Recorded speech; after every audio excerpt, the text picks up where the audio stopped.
Modi Russia tour, రష్యాతో పాటుగా Austria 2 రోజులు.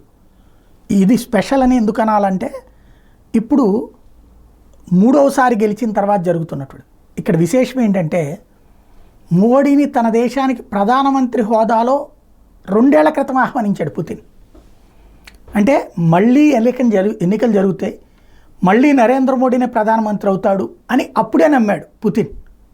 అది ఇక్కడ స్పెషాలిటీ. అప్పుడే నమ్మి ప్రధానమంత్రి హోదాలో మా దేశానికి రండి 2024లో అని ఆయన అడిగాడు. ఇప్పుడు ఆ టూర్ జరుగుతోంది.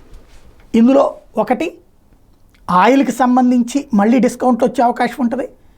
అదే సందర్భంలో అంతర్జాతీయంగా ఒత్తిడి, అమెరికా, యూరప్, నాటో దేశాలు ఒత్తిడి చేస్తున్న వేళ కూడా సరైనటువంటి అలీన విదేశాంగ విధానం, అమెరికాకి ఎంత ప్రాధాన్యం ఇస్తామో అలాగే రష్యాకి అంతే ప్రాధాన్యం ఇస్తాం, అమెరికా కోసం రష్యాను వదులుకోం, రష్యా కోసం అమెరికాను వదులుకోం అన్నటువంటి ఒక బలమైన సంకేతం ఇవ్వడమే ఈ టూర్ వెనకాల ఉన్న ఉద్దేశం.